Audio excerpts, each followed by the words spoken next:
Welcome to the 2025 CanWCC Fall Town Hall. Our title is New Government, New Economy, Same Old, which is a powerful title for a powerful conversation that we're going to have today, where we'll be looking ahead to the 2025-2026 federal budget with one question front and center. Will this government finally recognize the economic power of self-employed women and gender diverse people? So we'll break down the key points of our 2025 pre-budget submission and what we're watching for from the federal government in November 4th. Well, November, coming soon, November 4th. And we'll share where our advocacy has started and where we're going. We're going to talk about some critical moments that we're facing, what you should be looking for when the budget comes out, and we'll have some important conversations together today. For those of you that don't know me, my name is Jenna Clockley. I'm the Director of Membership and Community here at the Canadian Women's Chamber of Commerce, or CanWCC, as we call it for short. And I am so thrilled to be here with you today. I love our fall town hall. I love all of our town halls, but these are the places where we really get to hear from our founder and CEO, Nancy Wilson, and really talk about the advocacy work we're doing and that you are doing every day. So my pronouns are she, her, and I'm welcoming you to this event today from the lands of the Anishinaabe, the Cree, the Ojai Cree, the Dakota, and the Dene peoples, and home to the Métis Nation covered in Treaty 1, colonially known as Winnipeg, Manitoba. And the Canadian Women's Chamber of Commerce operates out of the traditional territory of many nations, including the Mississaugas of the Credit, the Anishinaabe, the Chippewa, the Haudenosaunee, and the Wendat peoples, and is now home to many diverse First Nations, Inuit, and Métis people in what is colonially known as Toronto, Ontario. CanWCC recognizes that its work and the work of our members take place on traditional Indigenous territories across the country.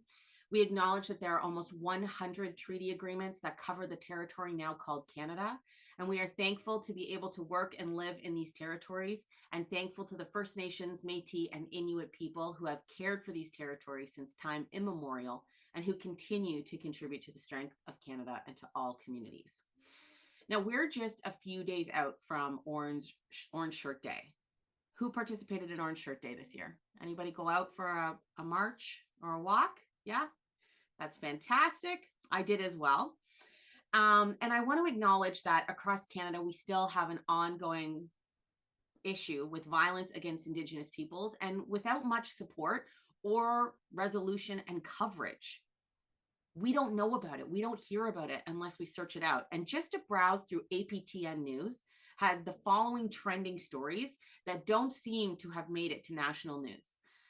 Joshua Francis Salto, a 25-year-old man from Whitefish Lake First Nation in Alberta, disappeared on May 5th after winning a $1 million lottery.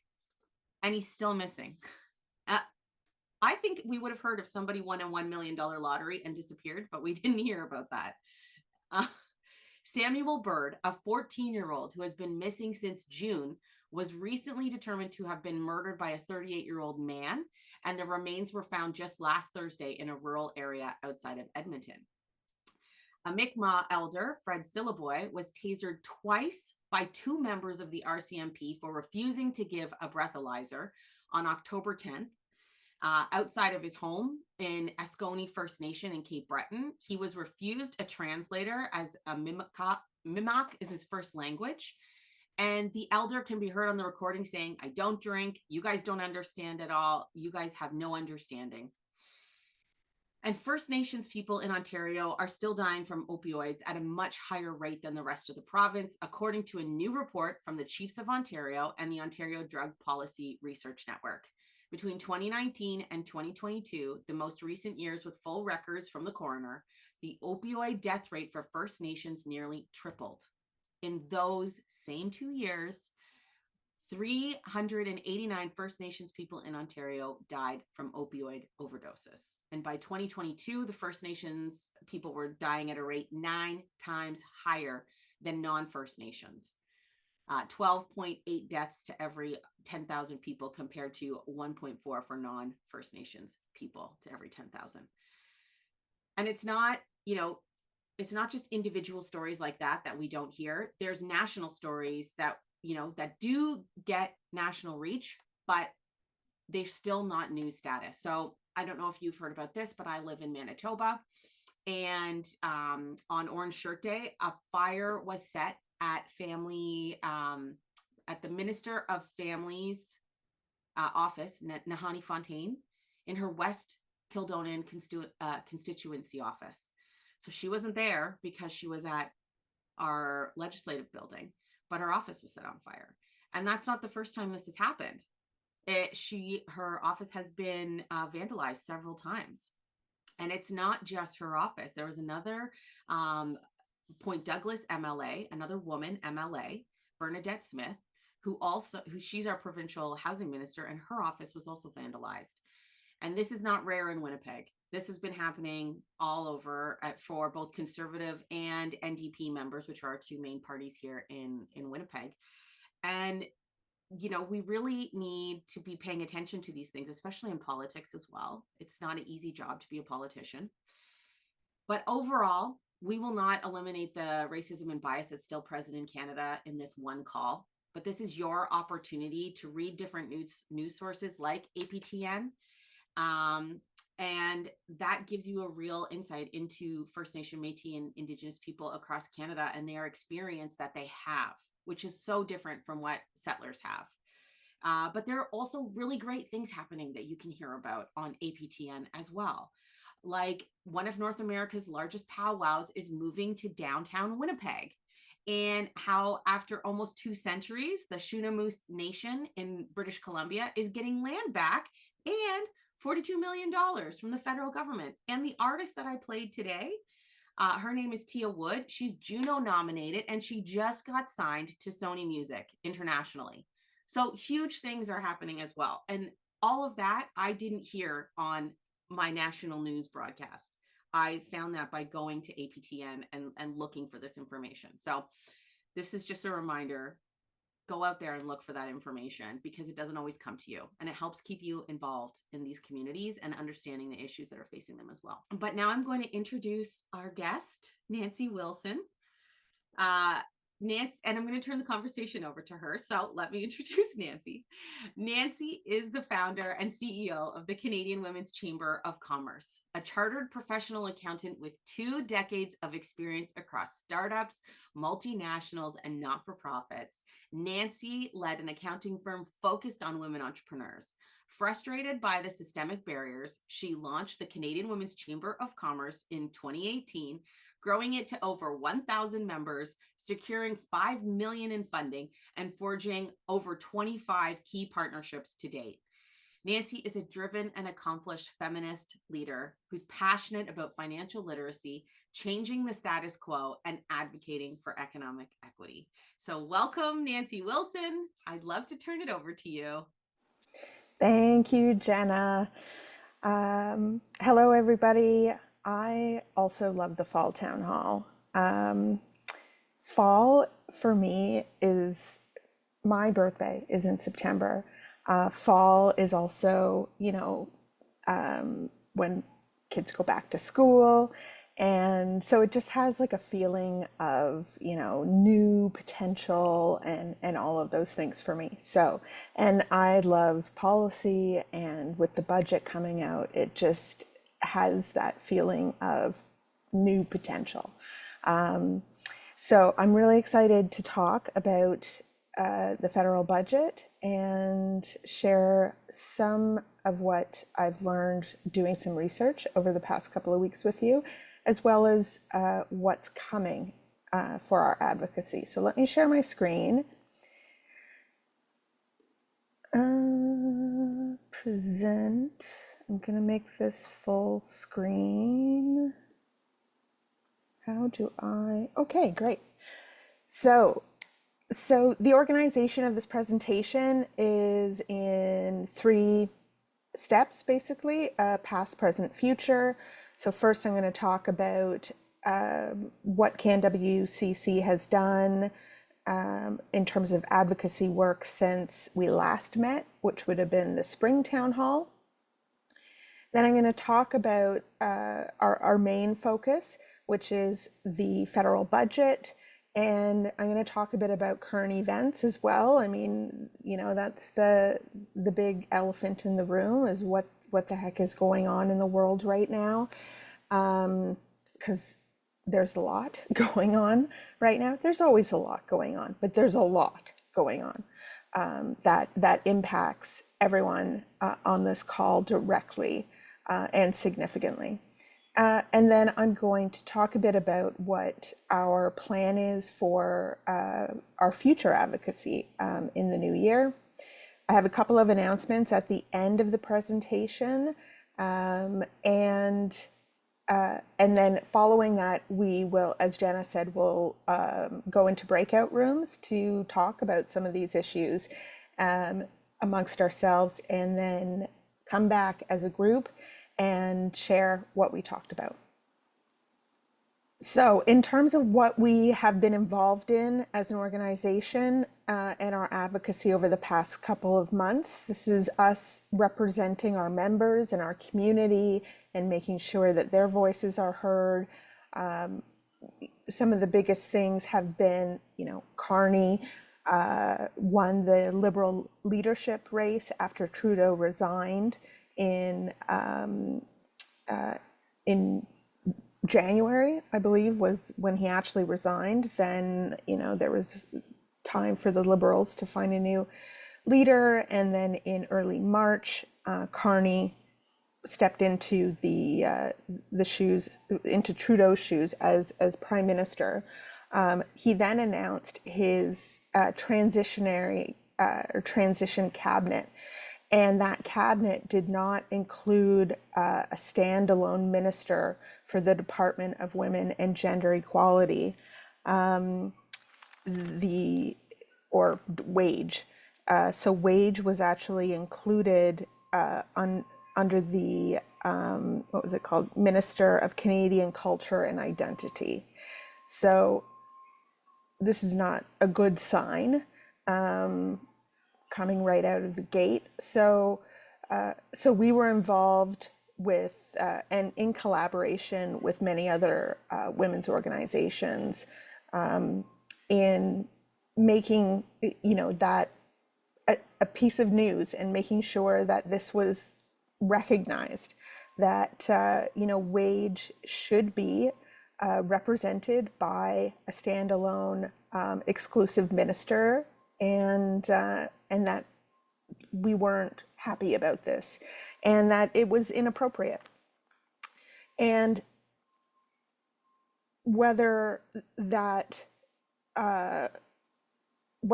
attention made a difference, hard to know, but regardless of the impact it had or didn't have, when Carney was elected as our new prime minister, his new cabinet did include a minister that was designated as the Minister of Women and Gender Equality, although she does have an additional portfolio under her name.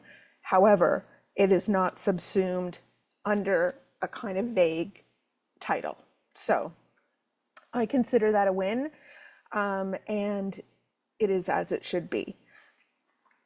We also joined as signatory on a number of letters that were sent to the government and published in media that were critical of the lack of funding that was laid out in the wage budget for the next 3 years.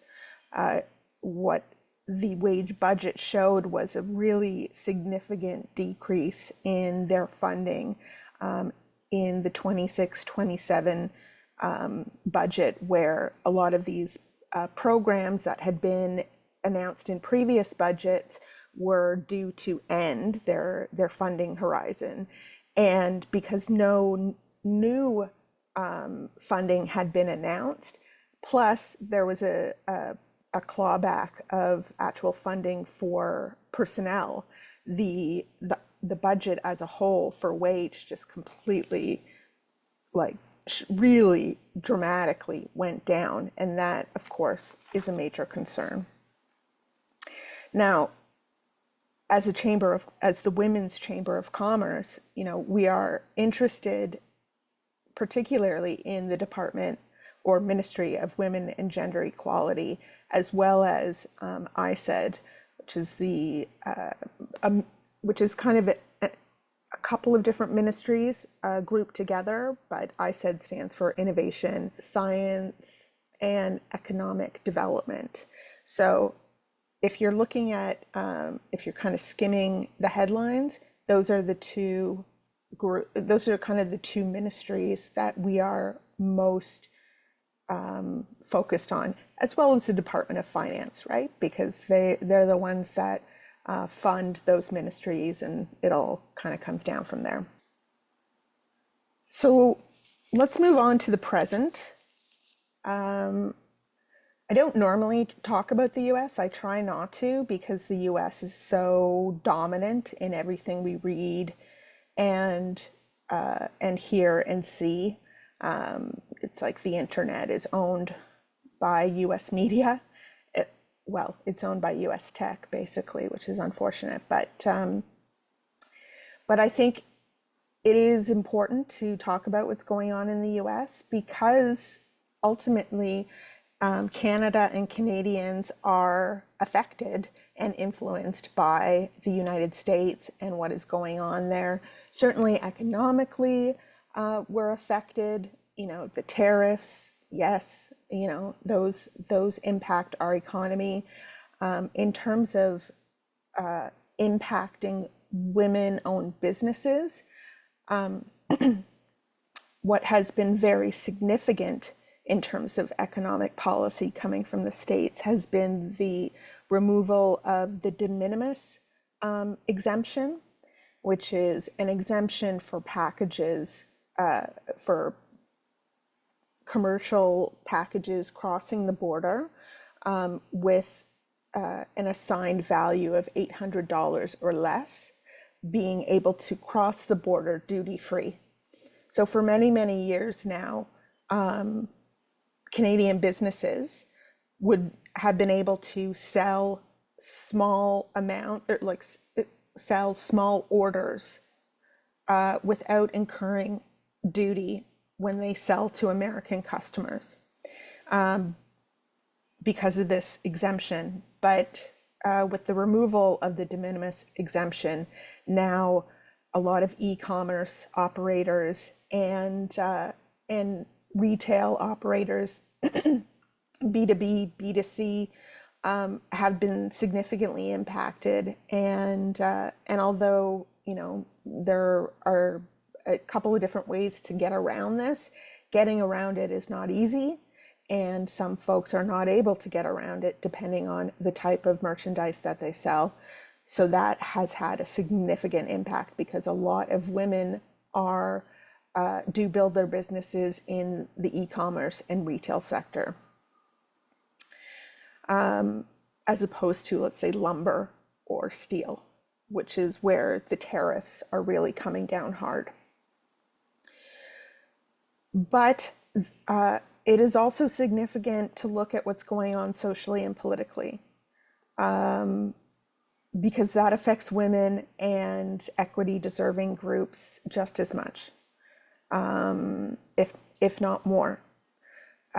So we have rising authoritarianism going on. We have the president sending the military to do whatever he feels is necessary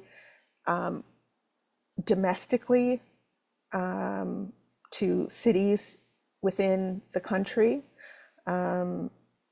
And along with the economic protectionism,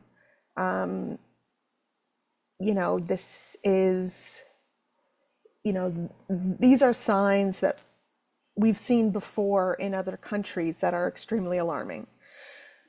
We also have the dramatic erosion of civil rights, and this kind of outlawing of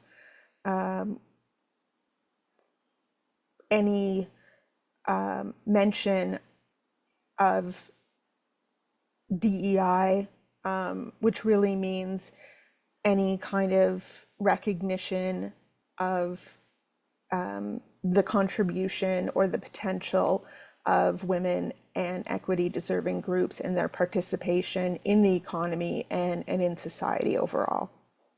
So terrible things are going on in the States. And when we turn to Canada, I think, in my opinion, there's a tendency in Canada for Canadians to look at the States and say,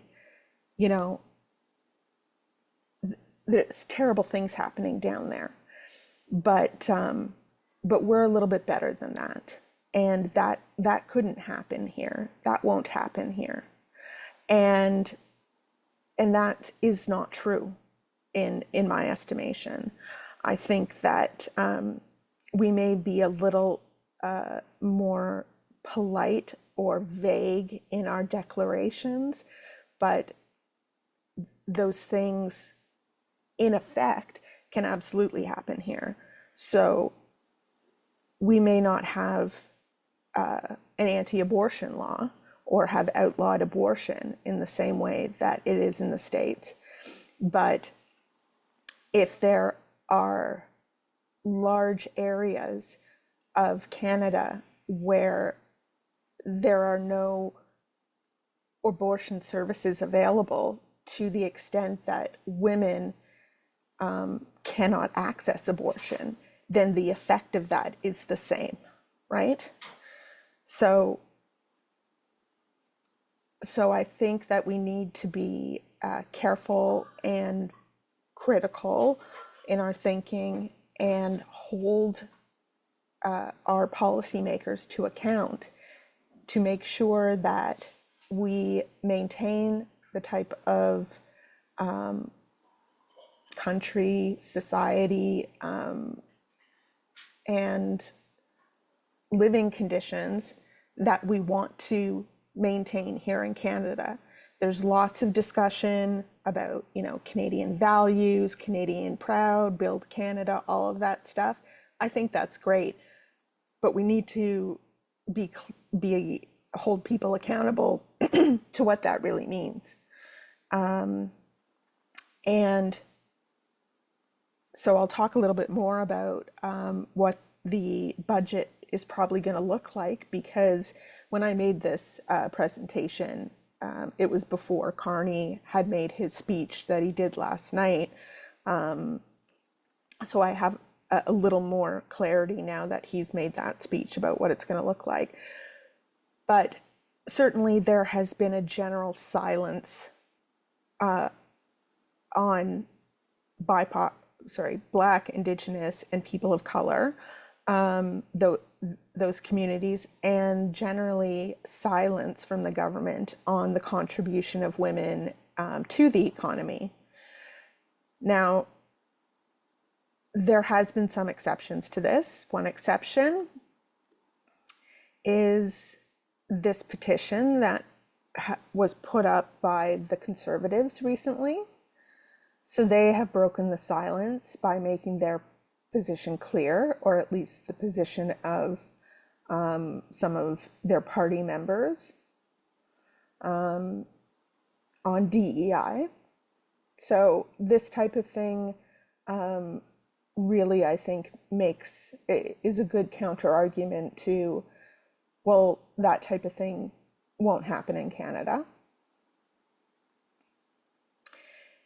And then the current Canadian government also broke the silence on women and equity deserving communities. I have to, give them their fair dues. Why isn't this doing it? So they did announce funding for the Black entrepreneurship strategy through to 2030. So this is a current part of that Black entrepreneurship strategy called the Ecosystem Fund. The funding also supports the Black entrepreneurship strategy loan and there's a knowledge hub associated with the Black Entrepreneurship Strategy. So all of those, it's been announced that that funding will continue to 2030. So these slides are, it's the Wild West. They are doing whatever they want. So in terms of what CanWCC submitted, every year there's an opportunity for organizations or individuals to create what's called a pre-budget submission, or which is essentially a written document with recommendations for what you want to see in the upcoming budget. So since CanWCC launched in 2018, the organization has created a pre-budget submission and submitted it every year. And so for this 25-26 budget, we submitted our brief this past August. And the recommendations that we put forward were to, one, restore wage funding. So to put funding back into both the department for operational costs, as well as to either extend those programs that were set to end, or to work with the department to and stakeholders, I suppose, to create other programs that would receive funding. So we wouldn't see that dramatic drop in funding would be corrected essentially by establishing future funding. So WAGE has a really good record in terms of the amount of government funding they receive that they actually pass on to programs in the community. So they're one of the government, one of the ways that the government actually flows through funding to not-for-profits and charities that serve women and gender equality in the community, which I think is a primary reason why they should be funded, because that's what government should be doing, is engaging these ministries as a funnel and a critical sort of pipeline to direct government funding to those in the community that need it the most. And the second recommendation was we put forth an argument regarding self-employed women and the support that they need via government policy as well as programs.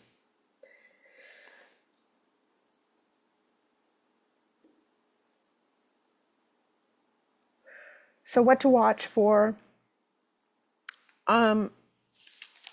This now, nothing on this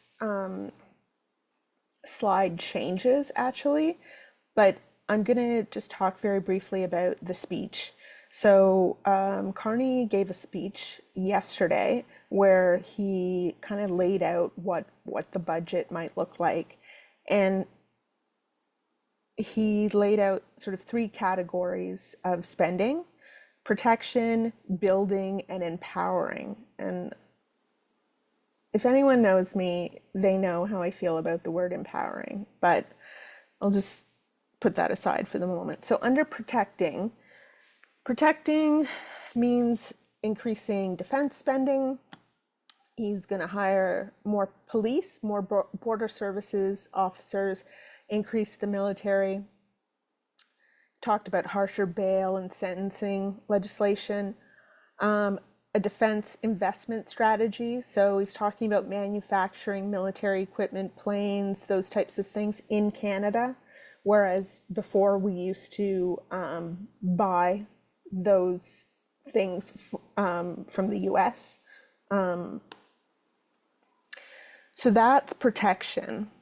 And he referenced sovereignty when he was talking about this idea that like we need to be safe. Then building. So he is really passionate about building, nation building, major projects, building homes. He has established a major projects office.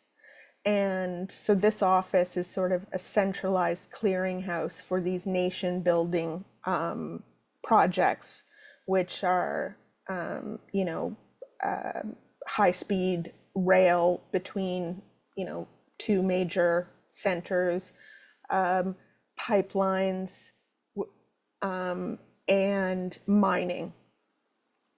Those are the big ones, plus building affordable housing. That's the other one that's in there.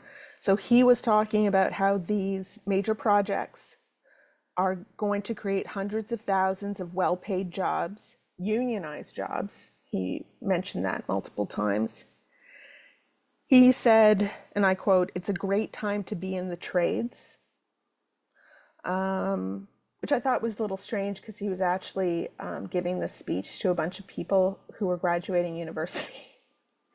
But who knows? He talked about steel being manufactured in Canada again, which was used as an example more generally for this Canadian building effort would use Canadian-based materials. So this whole idea of we're going to reclaim our destiny, we're going to do the building, we're going to manufacture or use Canadian-based source materials in that effort. Everything is going to be based here. So very much like a protectionist stance to rebuild our economy here.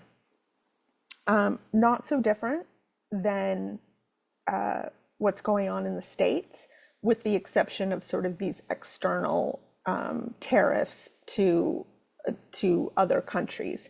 In fact, he stressed the fact that Canada has trade agreements with all of the countries in the G7, I believe, and Canada does have excellent trade agreements with all sorts of countries, and we're continuing to sign those trade agreements. So, women business owners, only 10% of them are actually engaged in export, but to the extent that women business owners are engaged in export, they can take advantage of those trade policies.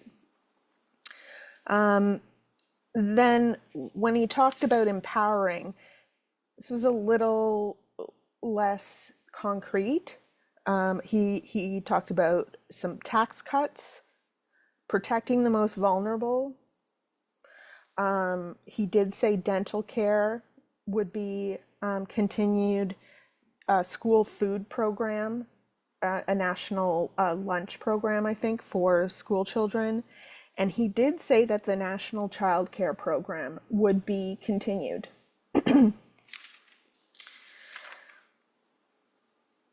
So on the other hand, that's good news. And typically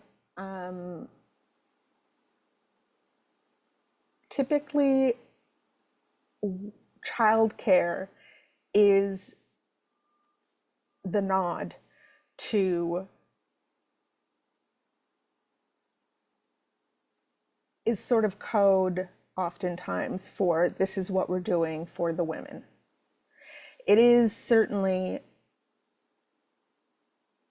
what other chambers of commerce have used as their primary platform for our women's strategy is we're going to back childcare. So I don't know if we're going to see anything in the budget beyond childcare, but I hope we do. He did repeat multiple times, at least twice, fortune favors the bold, and he was sort of weaving this story about, after World War II. Oh, he talked about hinge moments, right? So this is a hinge moment, or like a pivotal moment in history. He referenced World War II as a hinge moment, where actually it was a similar strategy of building infrastructure, which kind of revitalized the economy. Then he referenced the fall of the Berlin Wall, and then the liberalization of the economy after that. And he was making reference to himself as he kind of went through his early career and benefiting from that. So it was an interesting speech. It's only half an hour. I fully recommend listening to it. It gives a good sense of where things are going, I think. But ultimately, I hope that we're going to hear more about business owners that are not in big industry, meaning manufacturing, mining, the extractive industry, or big tech like AI, because it seems like those are the ones that are being really invested in. But we will see. The other thing is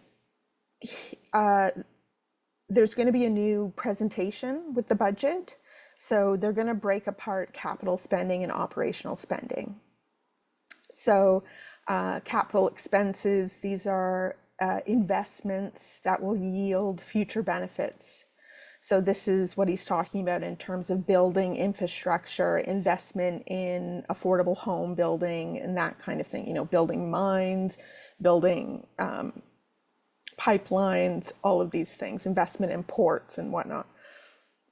And then there's operational expenses. And these are the annual expenses to run the government programs, to pay for public sector employees, that kind of thing. And so the reason for this new presentation of the budget, or the separating out the two types of spending, is a more transparent accounting of how the government spends its money, and to divide up sort of the contribution to the deficit between the two types of spending. So, you know how sometimes when you hear people talk about like good debt and bad debt, so like if you take on a mortgage, it's like, yeah, you have this huge amount of debt that you're carrying, but it's good debt, right? Because you're building equity. You have an asset that you own that you can leverage against. But if you have a bunch of credit card debt because it's just been spent on essentially, groceries, clothes, gas, keeping the household running, that's operational spending. And you shouldn't go into debt to operate your day-to-day living. You should live within your means. So what he wants to do is to claw back the operational spending, so that the government spends less money day to day on day-to-day spending, but that the dollars that they're investing in these big projects are separated out so that they can say, look, yeah, the deficit is increasing, or we're in the hole, but we're in the hole because of these investments that will yield us huge benefits in the future. So it's okay.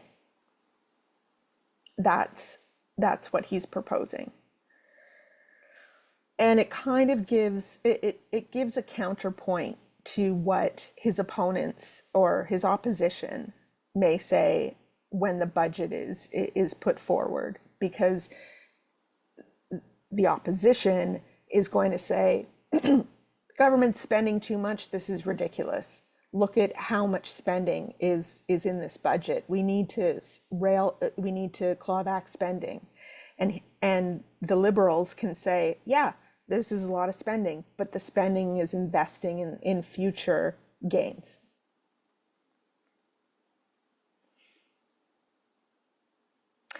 So let's talk about the future for CanWCC. So we haven't nailed this down completely, but our strategy as a whole at CanWCC is to continue to put more and more power and decision making in the hands of our members, and that is true for advocacy as well.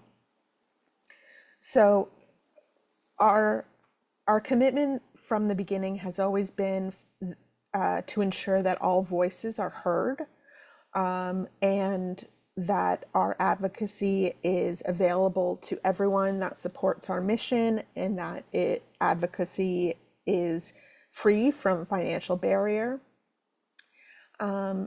And so we introduced the free community membership to kind of achieve that goal of being able to advocate for everyone, regardless of, to remove the financial barrier. Our role is really to provide tools and infrastructure for the membership and the community to engage in organizing and to provide us information to advocate on your behalf. But in the future, what we want to do is to actually provide additional tools and infrastructure so that members can advocate on their own behalf as well and be engaged in that advocacy process. And so CORDS is an example of this evolution of our strategy for putting more power and tools in the hands of members to actually self-organize. And so that's what we're looking to do in the next year with advocacy. So like I said, we haven't hammered out all the details, but stay tuned. This type of thing is coming in the next year.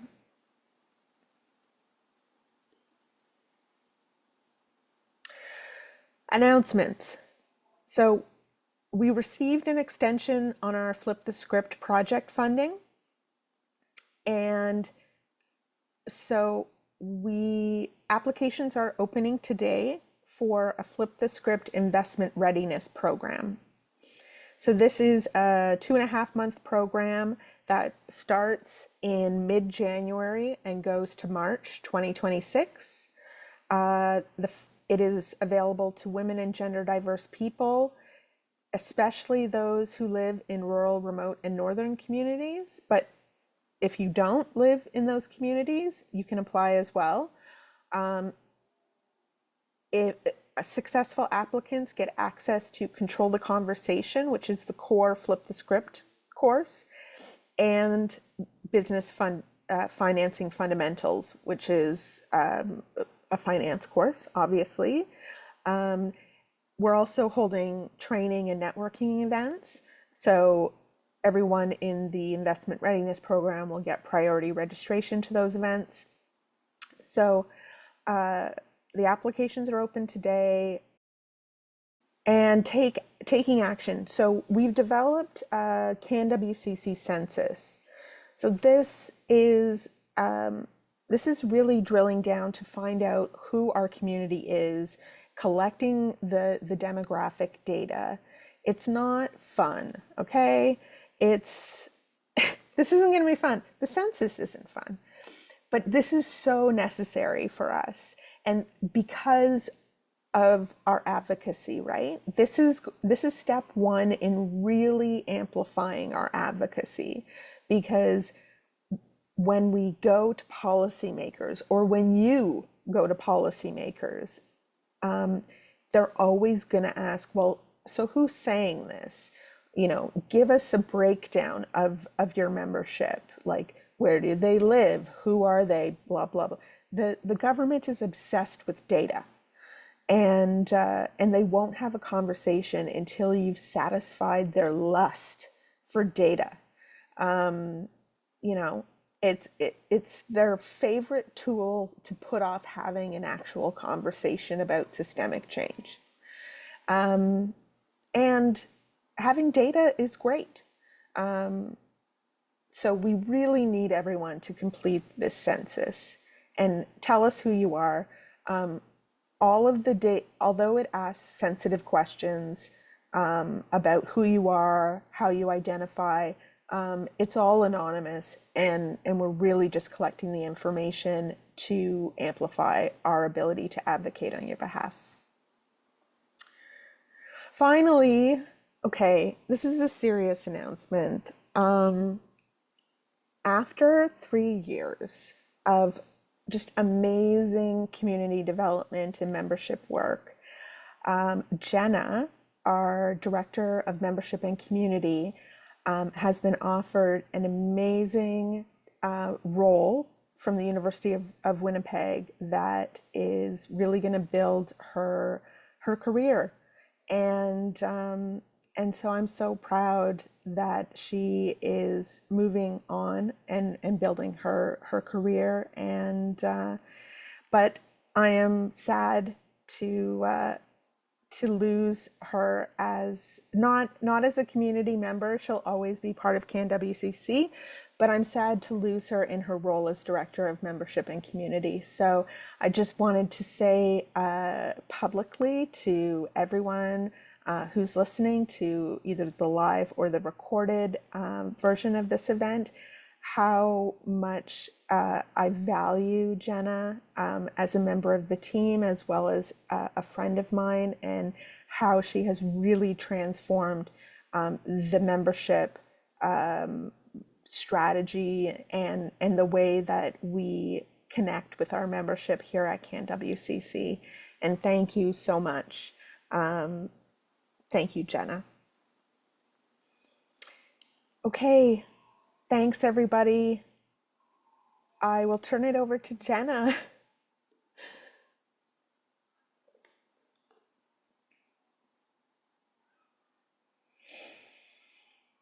Thank you, Nancy. Yes, I am sad to be leaving the chamber, and all of you. You are all my best friends. I hang out with you every day of the week. I host events with you. I dance on screen with you. So it is just, heartbreaking to leave. I don't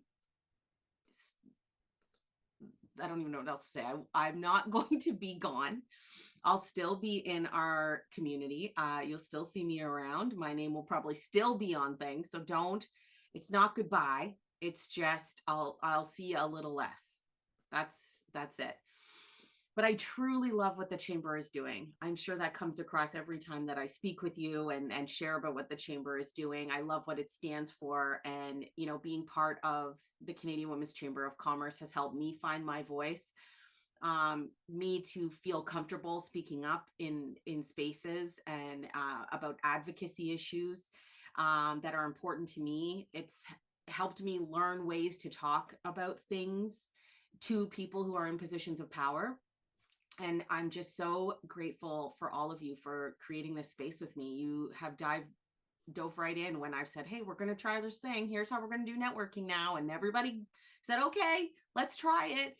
And we all, just built this together. I might have put the system together, but we really all built this together. So I'm just so grateful for all the connections and how we've been able to build real relationships together online. Like, it's sad to be leaving you because I know you all, and I'm just so grateful for that. And it just is evident that all it takes is showing up. Like showing up here in CanWCC, showing up at our events. You make great connections, you build good relationships, and you're able to find like-minded people here. And there's nothing like it. So thank you, Nancy, and to my team at CanWCC. Thank you all. You are the most fantastic team in the whole world. And you already know that because I tell you that every day, but there's nothing like it. We still have a lot to talk about here at this town hall. So now is your chance to have a discussion on what Nancy has presented today and what we've talked about. We've created several breakout rooms for you to network in and then connect on these issues and talk further about them. Okay, so here are the breakout rooms. So our first one, room number 1, is the new child income support policy discussion. So if you want to know more about this policy that we've created, go to this room. We're going to have a conversation on it. We're going to tell you why it's important and really what it's for. Women and gender equality or wage funding. We're going to have a conversation on that. If you want to talk more about this issue and why this is important, we're going to have a room for that. We're going to talk about self-employed business support. So we have our Invisible Entrepreneurs Report, and we also have one of our advocacy issues based on that, which is more support for policy support for self-employed business owners. So we're going to talk about that in this room. Number 4 is silence on inclusion and equity. And the 5th one is general discussion on CanWCC and our advocacy, how to get involved, where do we come up with these ideas, that kind of stuff. So we're gonna have a general conversation on that for you as well. So welcome back, everybody. So I'm gonna hand it over to Nancy. We're just gonna talk, a Q&A. And maybe there's, one person from each room who kind of want to share what you discussed in your breakout rooms. So let's start with that. Who wants to share a little bit about what was discussed in each one of your breakout rooms? So our room was policy support for self-employed people. So we got to discuss the Invisible Entrepreneurs Report that CanWCC posted and shared in 2024. Basically, I think a lot of you are familiar with it, but it's basically focused on equity deserving groups that are disproportionately represented in self-employment. And obviously, this is a huge issue for our community because a lot of those self-employed are women, Black, Indigenous entrepreneurs, and a lot of other groups that are systemically excluded from the country's small business and employment support systems. So we heard a lot. We talked about the statistics, yes, but we talked a lot about real life experiences from the people that joined. We had Kajenwa, who's in the room with us, and she is a PR and communication expert, and she has experienced a lot of the issues that a lot of other people in our community have as well, which is access to grants and funding is so difficult. There's very little available, and they make you jump through hoops, and it's just very stressful experience. There's a lot of unclarity oftentimes where you're promised this big thing, and then the delivery is very small in comparison, and there's a lot of rules that make it very stressful for small entrepreneurs to have real access to these things. We also heard from Lydia, who's developing an AI tool, and she's a consultant as well, how she's concerned about the tools that are available or the lack of. So she's going to incubators who are telling her to apply for grants, but in the grants, a lot of the times, the eligibility is not necessarily something that fits within what she considers herself to fit within, and it's just again a complication, huge time constraints about applying and making like having easier ways to apply for funding, but also I think basically what we've been hearing on and we've been talking about there, we need more funding, and that's basically what we are working towards. But yeah, that was basically some of the discussion that we had. I don't know if anybody that resonates with anyone or how you want to move this conversation along, Nancy. Mhm. Yeah, I think that's a good summary of some of the issues that plague self-employed individuals, eligibility issues, things that, overly complicated eligibility and what do I want to say, like a sign up or these forms that are just Byzantine in their structure. And the other thing that I hear very often, in fact, I heard a story about it today from one of our team members, is well, the story was about insurance, but stories about the CRA going after really small businesses of 1-2 people and self-employed folks, and for the what return, I don't know, but it seems like self-employed folks and small business owners are spending a lot of time proving that their deductions are legit to the CRA when we know that larger businesses are getting away with a, with a lot of other stuff. Maybe, maybe legitimate, but I mean, I am convinced in my heart, and I have no evidence for this. So this is just a gut feeling as a woman and as an accountant that the CRA is not getting any return on investment for the staff time that they are spending chasing after pennies and dollars, that they're asking small business owners and independent operators to prove on their tax returns. And I'll just, can I just Yeah, add to please. that? Because I had to speak with them yesterday and get really frank. You have to talk to them like salespeople because, for example, they know my parents, my mom has retired, she has her drawdown. They're already asking her for money from 2026 and she pays them every month on time and they're calling. I said, do not call here again. You send a letter. It is not my fault there's a postal strike. We have been responsive to you, and it just feels like harassment. Yeah. So it's older people, it's racialized people, it's anything they can get, and they're not going after the big corporations and the oil money.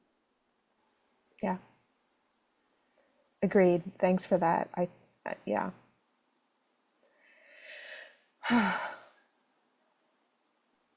In my breakout room, which was about general CanWCC advocacy, Connor and I actually had a great one-on-one where she basically let me have it what she wants to see CanWCC advocate.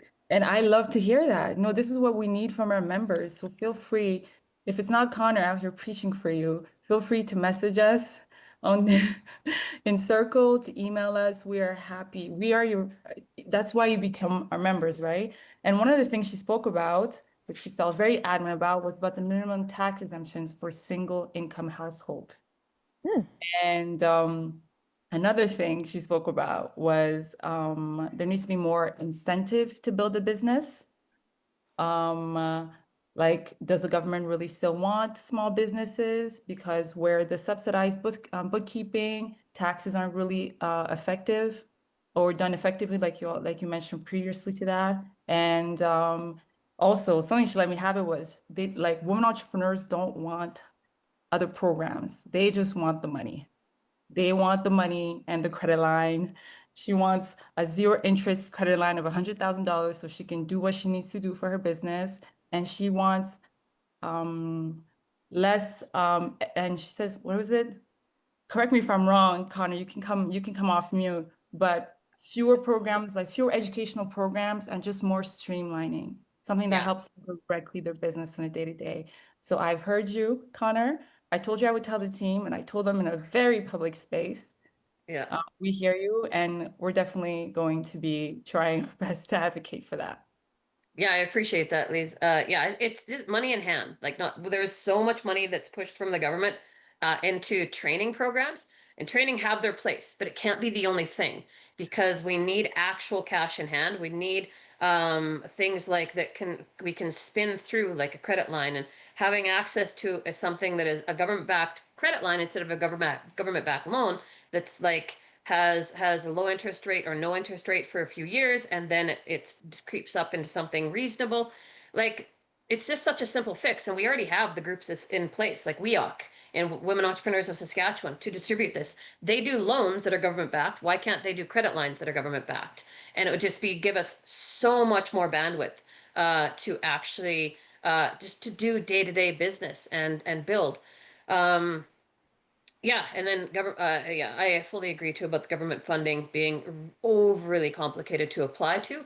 Also, usually you have to have about a $500,000 in revenue already too, so to access it. So most of the programs there, just a little bit more on the minimum tax exemption. The reason for that is just because I think it's really unfair that we are squeezed as when we're bearing the weight of our whole household's costs. Why do we have the same minimum tax exemption as a two-income household who can then blend that across them? You have to get to a certain threshold where you can afford to pay the government, just because of the minimum tax exemption. And it's just kind of it's a bit of a cruelty of trying to build here. Yeah, so those are some big thoughts that I had. And the one thing that was the thought too is having like a government, not government, but like Canada actually structuring more of an incubator style here, because we have 100,000 fewer entrepreneurs in Canada than we did in 2000. This is a downward trajectory, and it's supposed to be where small businesses are supposed to be the baseline of all big businesses, and yet we have way less. So we're just doing a terrible job. What if we built an incubator and where we actually supported small businesses to thrive instead of just like putting them through a boot camp of learn everything fast and hard, and if you don't survive, you're out. That seems to be the structure we go with. So I just would like to see us really give a shit about small businesses and seeing if they can actually survive, by giving them first nurturing and structure, kind of growing them like children. Like we give you rules, boundaries, limitations, and structure, but also you need to make your own bed and all that stuff too. But yeah, so those are just some big swings of thoughts that I've had. Thank you for listening. Yeah. I definitely want to talk to you more about the tax thing, because I love that sort of stuff. I think a lot of tax reform should be put in place. I agree there's a lot of problems with how sole proprietors are taxed, and as well as issues with corporate income tax. So I won't go on and on about that, although I'd love to have a conversation with you about that specifically. And yeah, there's the BDC has been talking for the last year about this decline in the number of entrepreneurs, and that's taken from a specific data set that is a little it what it shows is actually a decrease in employer businesses over time. So that is true, that there's an overall decrease in employer businesses, but the decrease isn't as steep, and overall is showing from the same timeline a relative increase in self-employed individuals, meaning without employees. So my argument is that what it really shows is that there is a gap that we need to fill in getting those individuals, what I call self-employed, those without employees, to jump that chasm to become employer businesses. That's where that jump isn't being nurtured, isn't being made.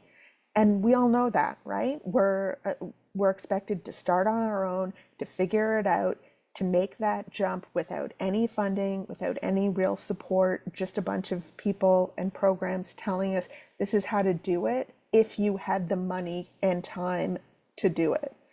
And then, the BDC is freaking out, and it's like, well, don't you guys have the money? They Why don't have you- the money, they just don't want to give it, take their money from them and give the money to us, because we are the ones that can actually, that's what they were saying in New York. They're like, come through, we have a bag for you. It's 150. I said, great. And I will pitch at MasterCard because the money is there and it exists and they have it because they know that the market cap is 2B by the time we're done if they Yeah. make the investment. But what happened when I opened up the business in Canada and went for the student jobs grant, the student jobs grant, and I was almost bankrupted Yeah. by this Yeah. experience. Terrifying. And then now I'm beholden to all these people and all these bills to pay. I mean, the bills were flying at me. I was like, this could bury someone real quick. I was like, we cannot do business together. I'm very sorry to tell you, Yeah, because this is not pro entrepreneurship at all. yeah. No, I agree No. with you. I agree with you 100%. Mm. And yeah, okay. I mean, I could go off on a rant, but I mean, my opinion is my opinion, and I want to focus on what you guys have to say, although it's very hard to shut my mouth. No, don't. We love it. This is where we get to do it because I give you guys permission, okay, to say how you feel. I'm very expressive. Yeah, And you have to be authentic in your feeling and your thought. It's truth. Everybody knows we're all talking about it behind closed doors, actually. yeah, All of us. yeah. Pretending life is great. It's about a housewife. It's not. It's about our household. And we have seen people stealing from the grocery store more often than not. So Mhm. food is Yeah, very expensive right now. yeah, Um, yeah.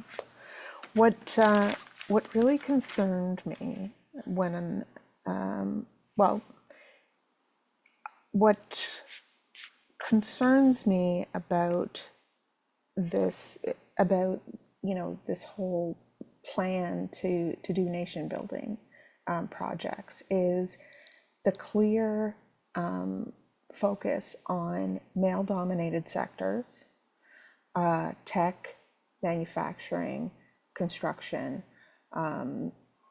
engineering, all of those things. And I don't disagree that, focusing on major infrastructure is a good way to jumpstart the economy. But there's no balance in that argument that looks at the contribution, the undeniable contribution that the service sector, which is where women are and the racialized business community is highly represented, what contribution they have in making sure that that is well taken care of, right? Because this isn't the end of World War II, okay? Women are not going to go home and have a ton of babies and take care of them. Things are not affordable enough to survive on a single income. Goods are not affordable enough for us to all buy a home and a car and be able to survive on our husband's income and have a bunch of babies. The context, the world in which the World War II revitalization plan, which is very much what is being proposed, the world that worked in is not this world. The labor force is completely different, and technology in which we all live in is completely different. Globalization and neoliberal, you know, deregulation has changed all that. And this idea of having a major projects office where we basically, build things fast because it takes too long. It takes too long to what? Actually go through some regulations so that we don't fuck up the environment.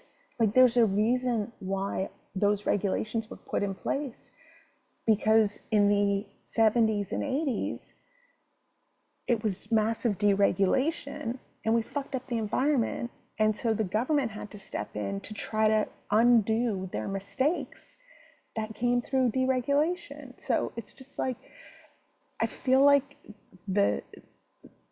what he's saying or what the proposal is very simplistic and will get people like, yeah, let's build. And it's like, this may be a hinge moment, but let's examine the context of this hinge moment and design a proper strategy that is appropriate for where we're at. That's how I feel. And all I hear from my partner, from my father, from guys when I say any of this is, well, how can you criticize Carney? Like would you rather have a conservative government? And it's like, no, of course I would not rather have a conservative government. But that doesn't mean that I agree with the alternative. Like we can we can critique what we have without saying without saying anyways. I'm that's my opinion. That's where I'm at. Absolutely. And you know, the other thing too is I still hear it from my dad and the partner who I had to let go is about a job, job, job. Guess what? They're killing jobs right now. It was supposed to be that you had your nice government job, honey, and you got your check every time and your pension was set, and they ain't doing that no more. No. So I always say, especially to women, make sure that you have something that you can generate money with from your own hands. I don't care what it is. If you make food for a living, I've turned around people that they were homeless in their car. If you make food for a living, if you knit socks for fish, if you, whatever it is, you make glasses, you make perfume, you do candles, you coach, you teach, you're building apps, like please check in because I basically reverse engineered and I was like, well, where's the money at? Oh, it's in apps and tech and AI. Let me go figure that stuff out. And there are ways, right? Like, don't let them tell you you can't do it. We're at a point now where we can accelerate up our MVP inside of a weekend, right? Like I'm using base 44. The other thing I would say is I was in my York accelerator yesterday and they were talking about a startup that had made it. It's called Owner, and that's what I use to file the Canadian company. It is one of us, an entrepreneur, but maybe he was male and got the backing. I don't know, but I know that they had kickbacks for, registering the company, but there just still need to be more. So we need to like go where these people are and let them know also. Yeah. Yeah. Yep. Agreed. Whew. Does anybody else feel sometimes too that we're just supposed to be satisfied with what the good we have? I all the feel like in some time. ways we're like 2 degrees of separation from Afghanistan. Like it doesn't, I mean, women there had a pretty good going until suddenly the Taliban were back in power and their entire structure was dismantled. And they're not even allowed to speak loudly in their own homes. And I think, like, and then I remember too, Michelle Obama, when she wore short sleeves, like, and she showed her shoulder, not modest enough. Oh, the up in arms people were. I'm like, God, that's how close we are to still judging women's modesty in the States in a supposed first world country. And like in my grandma's lifetime, women in Canada were able to vote, work outside of the home, and have a bank account without their husband's name on it. Like we're so still like so close to all that still. And like the things being dismantled in the States right now.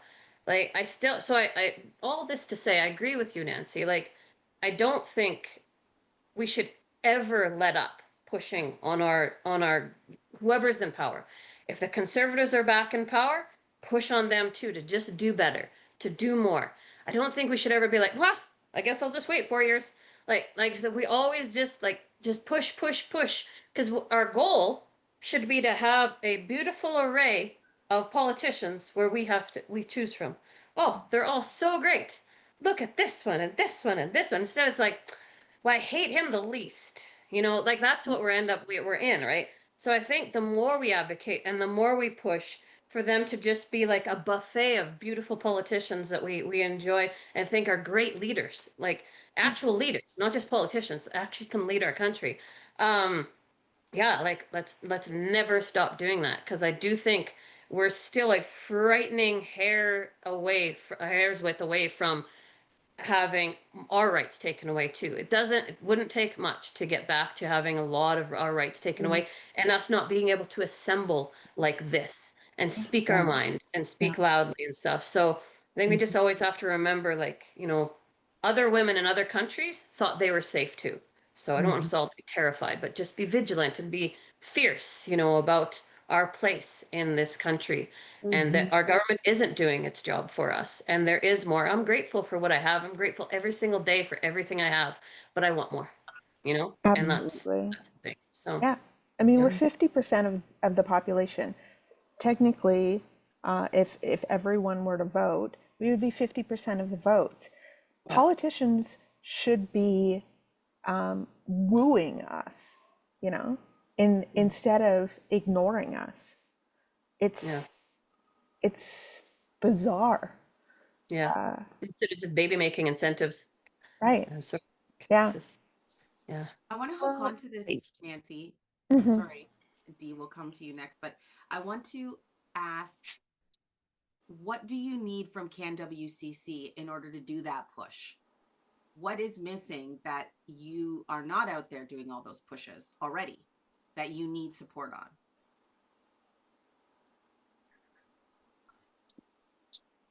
You asked me, Jenna? The whole group. I'm asking Oh, all of us. I don't know where to begin. I have no idea where to begin. Okay. So it's, yeah. I think it starts with media. I really, I mean, I joined the Canadian lobby. I'm like, you know, what can I lobby? What can I lobby, please? You know, it's like, I don't know, we used to go to Capitol Hill and like all in the same t-shirts that one time with AARP, or maybe it's for CARP, it's for the elderly. I don't know. Like you go in as one block and you go in and you change a bill and you get the MP to be on side with you, because I don't know, they're sitting up there in Ottawa in their cubicle office, and it just doesn't seem like anything's getting through at all. Like, are they talking to people? I don't know. You know, so I I don't just, think they do much day to day. I really don't. right? Yeah. In Saskatchewan, anyway, the Yeah. Conservative Party is in power here, and Saskatoon's like an island of progressive, Hmm. liberty, kind of in a. We're just an island mired in an unprogressive province, and so No it's a to struggle. immigrants and to anything. Like, no, just no. Well, Saskatoon is I Yeah. don't think people understand how much of an immigrant hotspot Saskatoon is actually. Like you Mm. go to any tech event here, and it's just a full mix of everybody from around the world.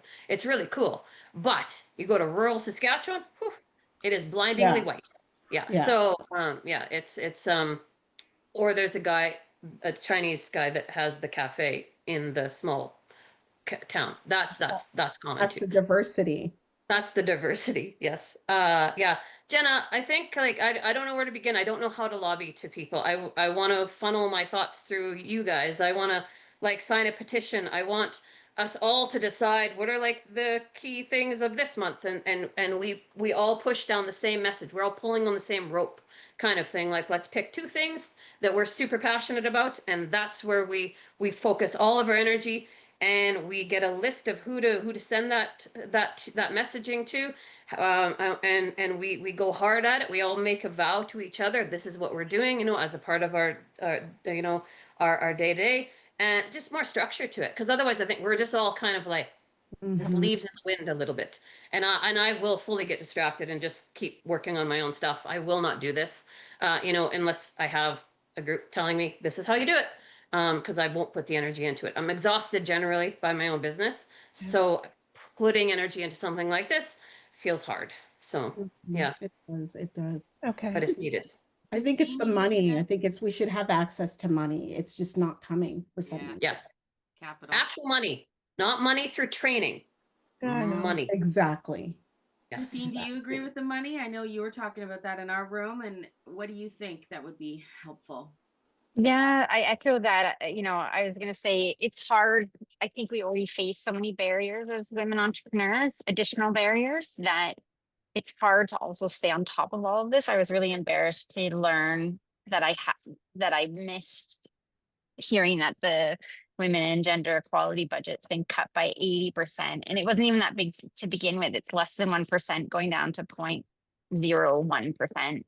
And we're 51% of the population women. And so for me, it's about having a place where I can learn about these initiatives in a short and sweet way. So I can, you know, almost acting as a filter and saying like, this is something, hey, this is something you might want to pay attention to, right? And like, here are 5 different versions of a post, or here's something you can send to your MPP, or here's, I I'm not great on circles, so I apologize. There are great resources there, and that's on me for not spending more time in it. But I go back to it's hard. And so I was, I this is money that supports um the violence against women initiatives. This is or men's violence um against women initiatives, because I hate leaving men out. It's not a women's issue, it's a men's issue. And this impacts women's shelters, and this impacts LGBTQ plus 2SI plus bending. And I was just gobsmacked. Like, it's not like any of the things. And it also it affects gender-based and analysis. So, Yeah. I already find it hard to showcase data that shows how much harder women have it. Um, if we're talking about wages, I did this interesting keynote for the Globe and Mail where I looked at the 87 cents on the dollar and how that meant that women have way less ability to invest in anything, especially for their own futures in which we live longer. And like I find it so hard to find that data. I'm cobbling it together from different countries, different sources. And now we're barely have the data to begin with. And now we don't have the resources to even be able to get that data.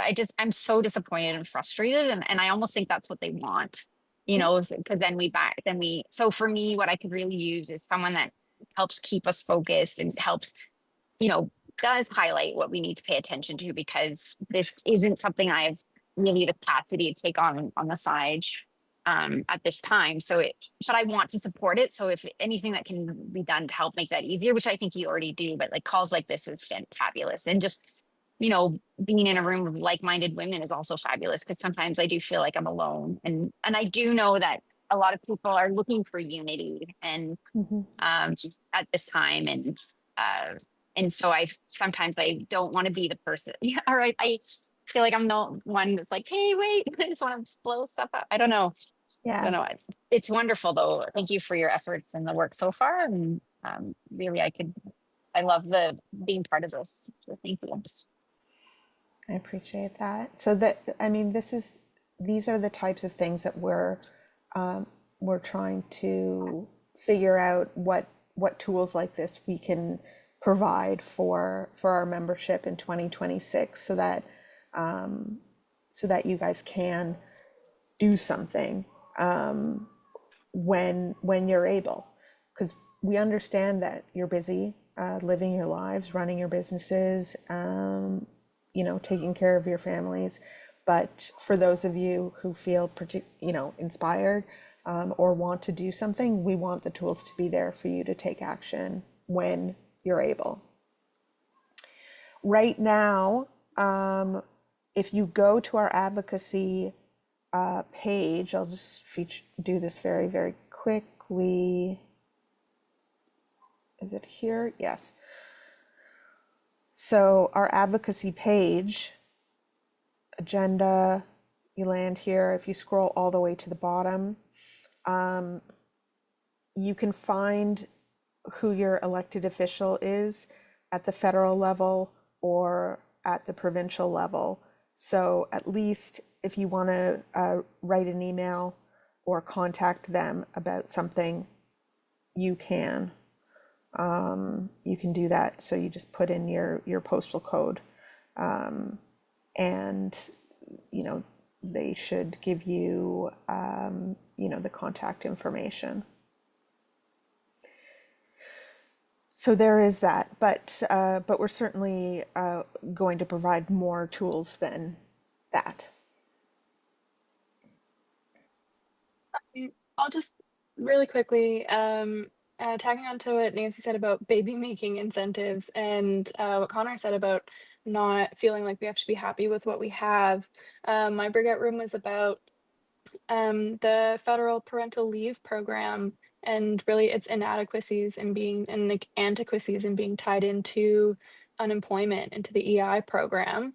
And CanWCC has a really great policy paper saying really great. I wrote it. I'm very proud of it. Everybody should read it. I'm going to link it in the chat. Yeah.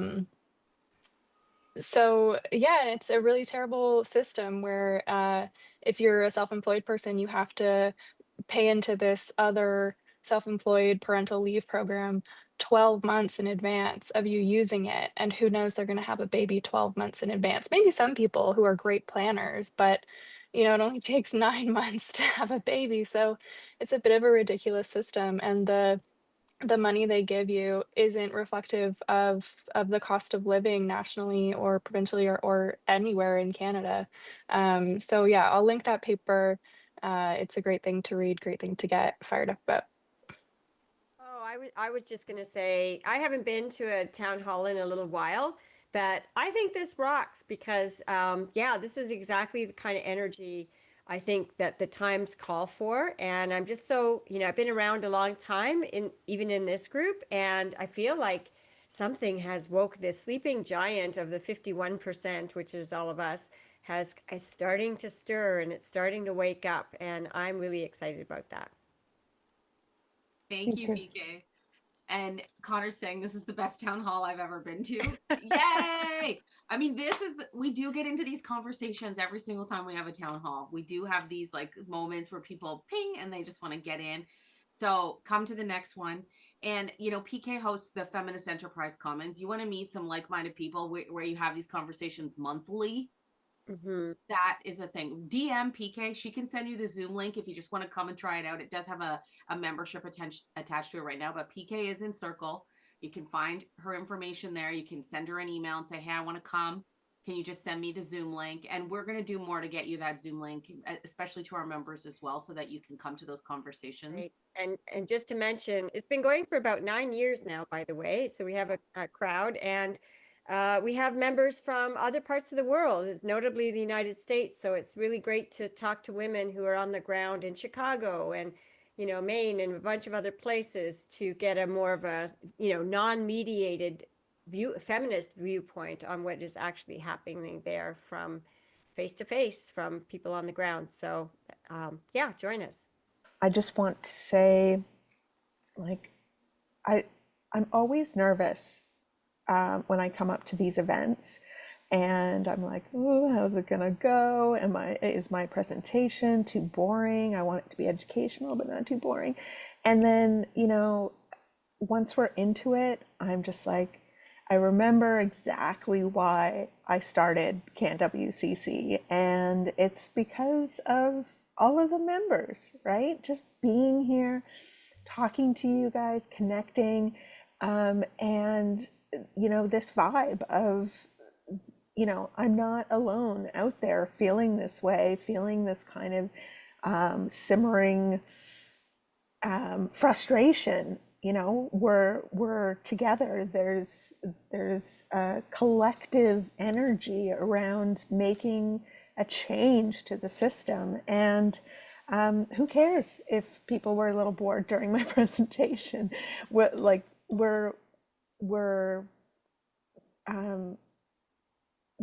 It's just the energy that everyone brings. So I really, really appreciate people taking the time to attend this event. I know that time is precious.